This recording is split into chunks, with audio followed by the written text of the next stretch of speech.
नमस्कार. दीपक ज्योतिर्नमोस्तुते.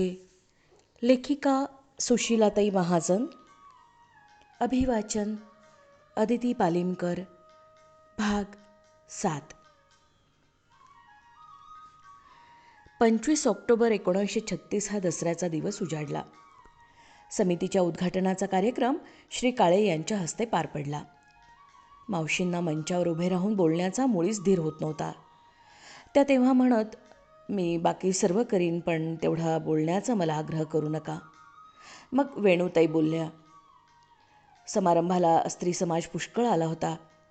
आपापल्या मुलींना समितीत पाठवावे अशी विनंती आपल्या भाषणात वेणूताईंनी केली. डॉक्टर काळे यांनी आपल्या भाषणात समितीच्या स्थापनेमुळे हिंदू स्त्रियांसाठी आवश्यक असलेल्या एका महत्त्वाच्या गरजेची पूर्ती झाली आहे अशा शब्दात समितीच्या कार्यासंबंधी आपला अभिप्राय दिला आणि कार्यवाढीचा आशीर्वाद दिला. समितीची स्थापना तर झाली. आता दैनंदिन शाखेची जबाबदारी मावशींवर पडली आणि तीच गोष्ट खरी महत्त्वाची होती. श्री पाठक वकील यांनी आपली मोकळी जागा वर्षाला 25 रुपये भाडे याप्रमाणे दिली होती. सुरुवातीला मुली जमवताना घरोघरी जाऊन लाठीचे वर्ग आपण घेणार आहोत हे सांगितले होते. त्याप्रमाणे मुली यायला लागल्या होत्या. पण वर्षाचे 25 रुपये देण्याची काहीतरी सोय करणे आवश्यक होते. म्हणून मुलींना 2 आणे वर्गणी ठेवावी असे ठरले. ते सुद्धा पुढील गुरुदक्षिणा जमेपर्यंत. घरोघरी जाऊन केलेला प्रचार व शाळेतही वेणूताई कळमकरां आणि कालिंदीताई पाटणकर ह्यांनी वेळोवेळी दिलेली समिती कार्याची माहिती या योगे समिती स्थानावर 150 ते 300 मुली येऊ लागल्या. लहान मुलींबरोबर मावशींच्या मैत्रिणींच्या मुली म्हणजे श्रीमती यमुनाताई काणे यांची सुशीला, माई नागले यांची मालती, करोड्यांची सुमन, मावशींची पुतणी नलिनी ह्या नियमाने शाखेवर येत. शाखा नियमित सुरू झाली. शाखेचे काम सुरू झाल्यानंतर शाखावाढीच्या दृष्टीने घरोघरी जाणे व बायकांच्या प्रत्यक्ष भेटी घेणे आवश्यक होते. पण घरातल्या काही अडचणींमुळे मावशींना जास्त वेळ बाहेर जाता येत नसे. कारण एका घरी जाऊन यायचे तरी जाण्या येण्यात वेळ जात असे. मावशी विचार करू लागल्या आणि एके दिवशी मुले जेवत असताना त्यांनी मनोहरला विचारले, अरे, सायकल किती दिवसात चालवता येईल? मनोहर समजला. आपल्या आईच्या मनात आता सायकल शिकण्याची कल्पना आली आहे. तो म्हणाला, येईल 4 दिवसात. मला येईल? मावशींनी उत्सुकतेने विचारले. मनोहरने होकारात्मक उत्तर दिले. त्यांनी ओळखले, आता आपली आई सायकल शिकल्याशिवाय राहत नाही. एखादी गोष्ट मनात आली व ती आपल्या कार्याला आवश्यक आहे हे त्यांना पटले की ती गोष्ट आत्मसात केल्याशिवाय राहत नसत. रोज वेणूताई कळमकर, कालिंदीताई पाटणकर व आणखी 1-2 सायकल शिकण्याचा वर्ग सुरू झाला आणि मावशींना उत्तम सायकल चालवता येऊ लागली. समिती कार्यासाठी वेळेची बचत करण्यासाठी प्रत्येक मुलीला सायकल येणे जरूर आहे असे त्यांना वाटले आणि त्यांनी त्याची सुरुवात स्वतःपासून केली. जी गोष्ट सायकलची तीच गोष्ट पोहण्याची.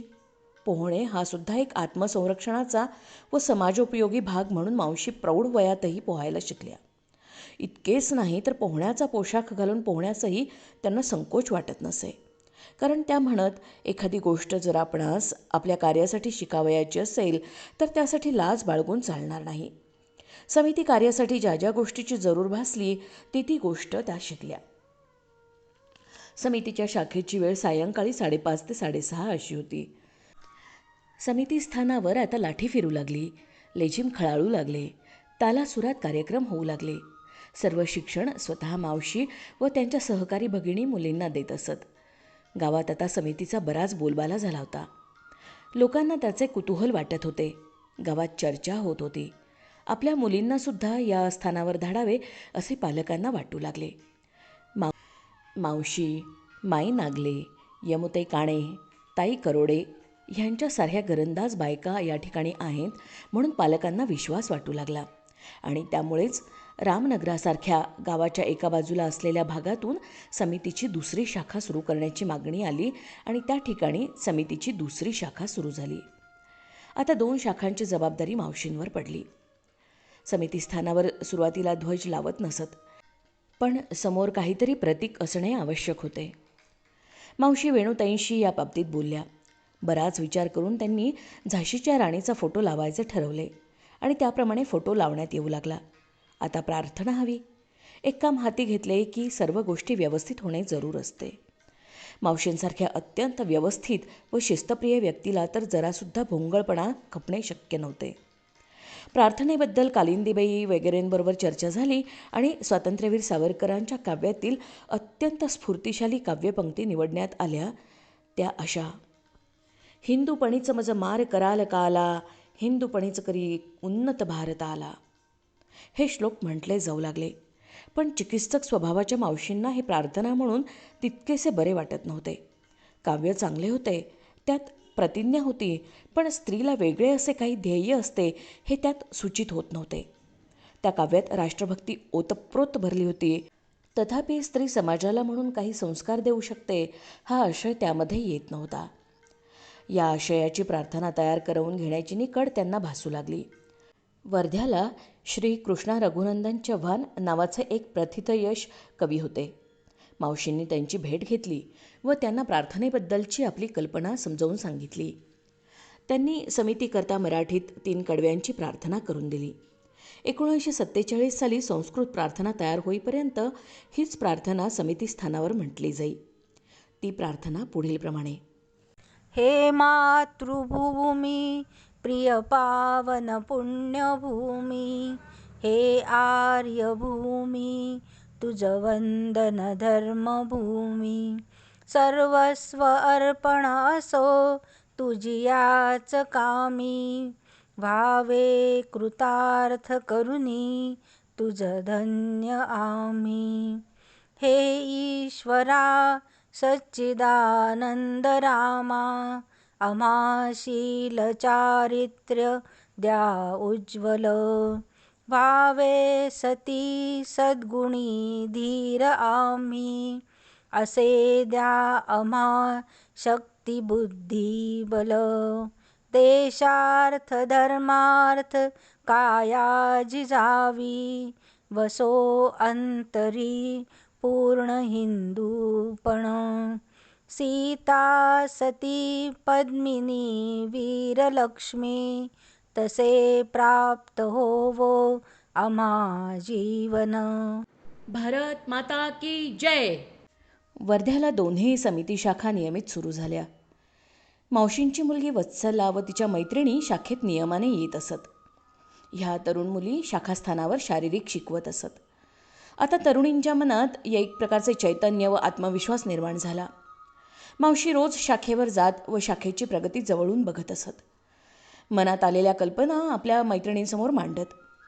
त्याच सुमारास श्रीमती माई नागले यांच्याशी मावशींचा विशेष परिचय झाला. माईंची मुले संघात जात असत, तेव्हा त्या निमित्ताने ती मुले मावशींकडे येत. आपल्या मुलांचे मित्र या नात्याने त्यांनी त्या मुलांच्या घरची चौकशी केली. तेव्हा मावशींना समजलं की या मुलांची आई मॅट्रिकपर्यंत शिकलेली आहे. मावशींना शिक्षणाची अत्यंत ओढ. त्या स्वतः फारशा शिकलेल्या नव्हत्या, याबद्दल त्यांना खंत होती. पण शिकलेल्यांचा त्यांनी कधीच दुस्वास केला नाही. उलट त्यांच्याशी त्या अधिक आदराने वागत. सुशिक्षित स्त्रियांची किंमत त्या जाणून होत्या. म्हणूनच त्यांना माई नागले यांना भेटण्याची उत्सुकता होती. त्या स्वतः एक दिवस माईंकडे गेल्या व त्यांची ओळख करून घेतली. ही मैत्री शेवटपर्यंत अत्यंत दृढ होती. मावशींना माईंची चांगलीच जोड होती. माई नागले राष्ट्रसेविका समितीच्या अनेक वर्ष निधीप्रमुख होत्या. संघाच्या गावोगावी शाखा निघत होत्या. नीतिमान आणि चारित्र्यसंपन्न पिढी निर्माण करण्याच्या दृष्टीने संघाचे प्रयत्न यशस्वी होत होते. घरोघरची तरुण मुले, प्रौढ माणसे संघकार्याकडे ओढली जात होती, प्रभावित झाली होती. डॉक्टर हेडगेवारांनी तळमळीने केलेल्या भाषणाचा परिणाम समाजावर नक्कीच झाला होता. डॉक्टरांसारखा चारित्र्यसंपन्न, निरलसपणे काम करणारा नेता संघाला मिळाला होता. डॉक्टरांचा मुक्काम संघकार्यामुळे अनेक घरी असे. त्या घरी त्यांचे वागणे अत्यंत साधेपणाचे आणि सोज्वळ असे. घरातल्या सर्वांची त्या आस्थेने चौकशी करत. त्याचा परिणाम घरातल्या सर्वांबरोबर स्त्रियांवरही होत असे. आणि मग गावोगावच्या स्त्रियांनाही वाटू लागले की आपणही पुरुषांप्रमाणे स्त्रियांचा संघ सुरू करावा. देशातील परिस्थिती पाहून मावशींप्रमाणेच अनेक जणींची अंतःकरणे व्यथित होत असत व काहीतरी करावे ही उर्मी त्यांना स्वस्थ बसू देत नसे. गांधीप्रणीत राजकारणाला एक वेगळेच वळण लागू पाहत होते. मुस्लिम धार्जिण्या कार्यक्रमांबद्दल सर्वसामान्य जनतेमध्ये, विशेषतः विचारी स्त्री समाजामध्ये नाराजी निर्माण झाली होती. त्यांनी आरंभलेल्या सामुदायिक चळवळींमध्ये असावी तितकी शिस्त व नियमबद्धता दिसून येत नसे. स्त्रीला त्या कार्यक्रमात सुरक्षितताही वाटत नसे.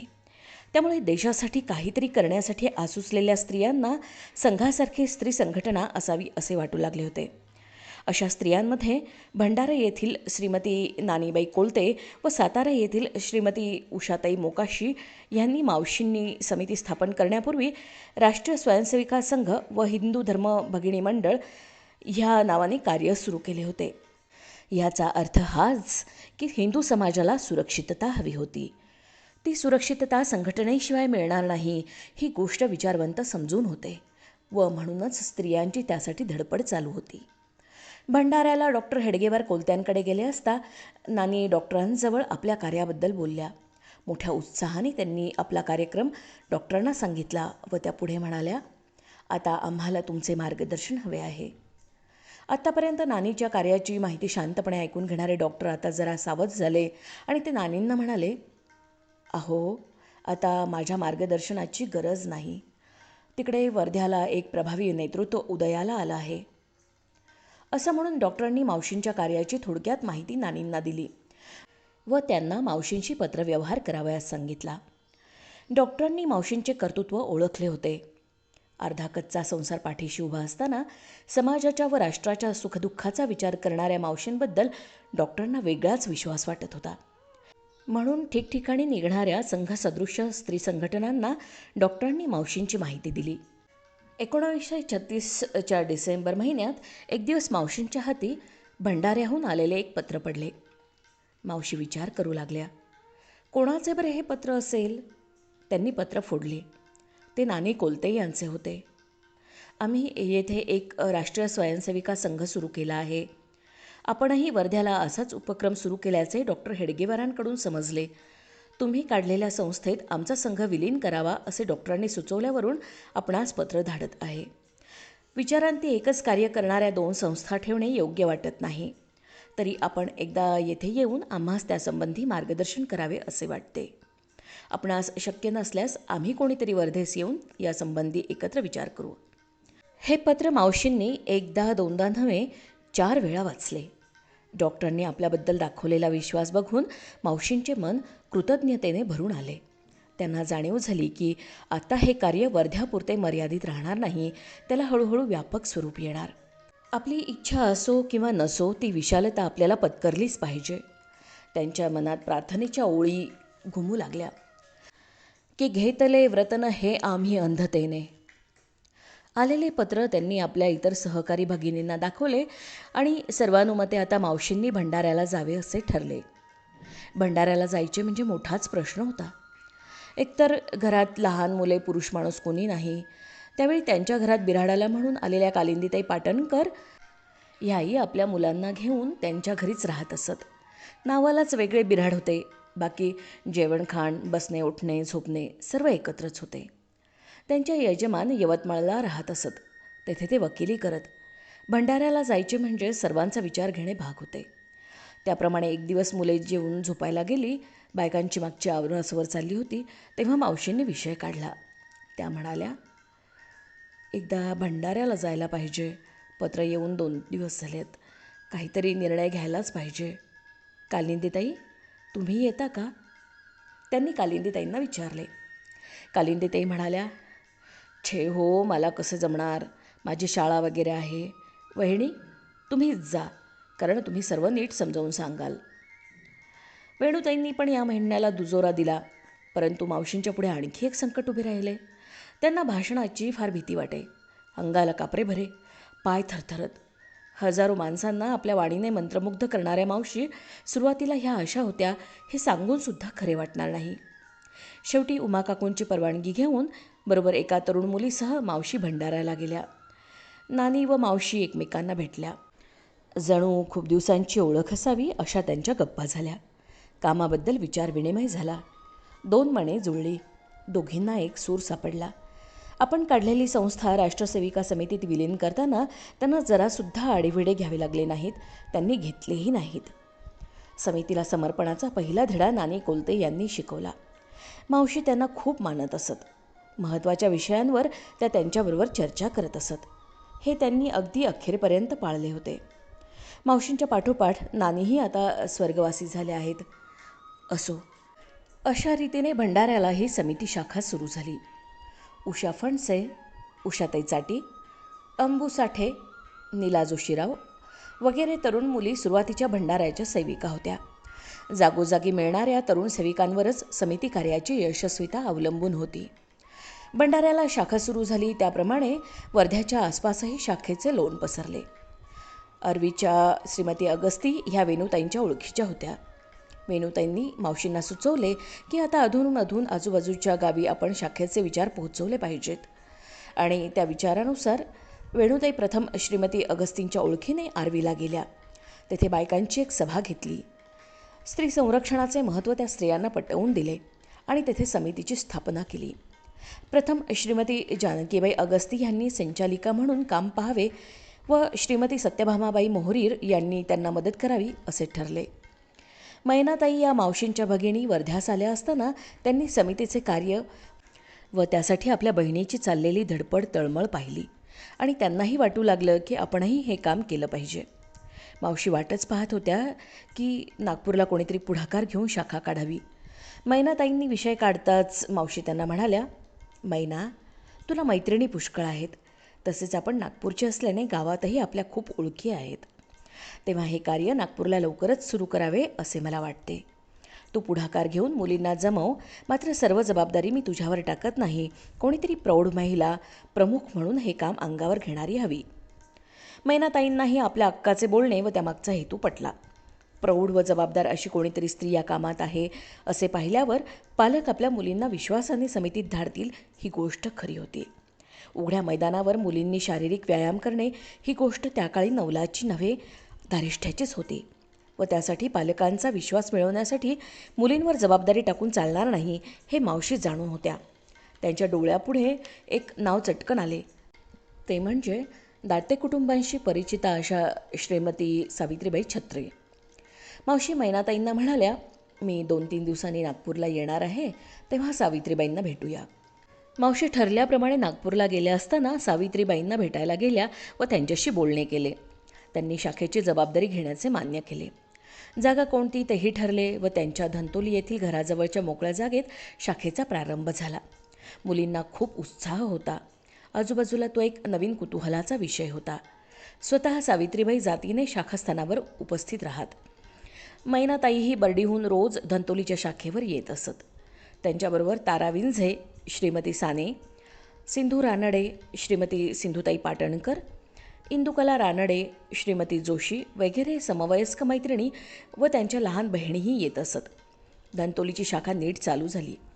वर्ध्याप्रमाणेच तिथल्या शाखेच्या तरुण सेविकांनी संघबंधूंकडून शारीरिक शिक्षणाचे धडे घेतले व त्या समिती शाखेवर शिकवू लागल्या. आता समितीची दुसरी शाखा बर्डीवर काढण्याची जरुरी भासू लागली. कारण प्रथम उत्साहाने बर्डीवरून धंतोलीत येणाऱ्या सेविकांची संख्या हळूहळू घटू लागली. इतक्या लांब रोज यायला मुली कंटाळा करू लागल्या. म्हणून बर्डीवर दुसरी शाखा काढण्याबद्दल विचार सुरू झाला. सावित्रीबाईंनी मैनाताईंना बर्डीवर शाखा काढण्याची परवानगी दिली. बुटी महालातील बंदिस्त आवारात समिती शाखा सुरू झाली. आता नागपूरला 2 शाखा झाल्या. त्याच सुमारास सिंदी येथे श्रीमती सुशीलाबाई साठे, हिंगणघाटला श्रीमती अनुसयाबाई सबनीस, यवतमाळला श्रीमती जानकीबाई धबाब आणि धामणगावला श्रीमती जोग यांनी मावशींच्या प्रेरणेने शाखा सुरू केल्या होत्या. वर्ध्याच्या आसपास समितीचे लोण पोचले होते. मावशींना आता ठिकठिकाणाहून शाखा सुरू करण्याविषयी पत्र येत. तथापि मावशी पत्र धाडणाऱ्या व्यक्तीबद्दल सर्व बाजूने विचार करीत व मगच परवानगी देत असत. कावळ्याच्या छत्रीप्रमाणे उगवणाऱ्या शाखा त्यांना नको असत. मावशींना माणसांची परीक्षा उत्तम होती. तो गुण दैवदत्तच त्यांच्यामध्ये होता. म्हणूनच गुणी सेविका त्यांनी जमवल्या व सेविकांच्या गुणांचा विकास मावशींनी घडवला. त्याच सुमारास मावशींना अकोल्याहून श्रीमती कमलाबाई सोहोनी यांचे पत्र आले. अकोल्याचे सुप्रसिद्ध वकील बापूसाहेब सोहोनी यांच्या या पत्नी पदवीधर होत्या. धीटपणाने समाजात वावरणाऱ्या होत्या. पती बापूसाहेब सोहणी स्वतः अकोल्याचे संघचालक होते. त्यामुळे कमलाबाईंचा संघाशीही परिचय होता. अशा कमलाबाई पत्र पाठवून मावशींजवळ समितीची शाखा काढण्याबद्दल परवानगी मागत होत्या. त्या विदुषीचे पत्र बघितल्यावर मावशी मनातून थोड्या अस्वस्थ झाल्या. कारण त्या स्वतः फारशा शिकलेल्या नव्हत्या. त्याची खंत त्यांना वाटत असे. क्षणभरच त्यांनी विचार केला आणि लगेच आपल्या मनाला बजावले की आता अशा सुशिक्षित पदवीधर स्त्रियांनासुद्धा आपणच मार्गदर्शन करायचे आहे. ज्यार्थी डॉक्टर हेडगेवार, अप्पाजी जोशी यांच्यासारखी माणसे समितीबाबत आपल्याकडे बोट दाखवतात, त्यावरती आपल्याला आता माघार घेऊन चालणार नाही. त्यांनी कमलाबाईंना पत्र लिहून टाकले व शाखा काढण्यास परवानगी दिली. अशा तऱ्हेने अकोल्याला शाखा सुरू झाली. आजूबाजूच्या परिसरातील गावातून व नवीन शाखा सुरू झालेल्या ठिकाणाहून मावशींना मार्गदर्शनाकरिता बोलवणी येऊ लागली. सुरुवातीला मावशी वेणुताईंना जायला सांगत, पण ज्यांनी समितीची स्थापना केली त्या मावशींना भेटण्याची, पाहण्याची व त्यांच्याच तोंडून समितीची माहिती ऐकण्याची गावोगावच्या भगिनींना इच्छा असे. त्यामुळे मावशींचा नाईलाज होई, परंतु वारंवार घरातून बाहेर पडणे कठीण जाई. उमाकाकू मावशींना बाहेरगावी जाण्यास परवानगी देत नसत. मग माई नागल्यांना मावशी सांगत, माई, भंडाऱ्याचे पत्र आले आहे, जायला पाहिजे, पण उमाकाकूंना बाहेरगावी गेलेले आवडत नाही, आता काय करावे. मग माई मुकाटाने उठत आणि उमाकाकूंना भेटत. त्यांचा संवाद ऐकण्यासारखा असे. उमाकाकू म्हणत, माई, मी कामासाठी नाही म्हणत नाही, मी समर्थ आहे मुलांचे करायला आणि घर सांभाळायला, पण ही तरणी ताठी दिसायला सुरेखबाई जायची म्हणजे भीती वाटते हो. भाऊजींनी माझ्यावर जबाबदारी टाकली आहे ना, मला ती सांभाळली पाहिजे. त्यावर माई उत्तर देत, तुम्ही काही काळजी करू नका, त्यांना एकट्या धाडत नाही, बरोबर नक्की कोणीतरी जाईल आणि मावशींना जायला तर पाहिजेच ना. तेथे स्त्रियांची बैठक ठरवली आहे, 5-50 बायका जमतील. जर लक्ष्मीबाई गेल्या नाहीत तर त्यांनाच नावं ठेवतील ना. उमा काकूंची अशी समजूत घालून माई परवानगी काढत आणि मग मावशी बाहेर पडत. भाग 7 समाप्त. क्रमशः.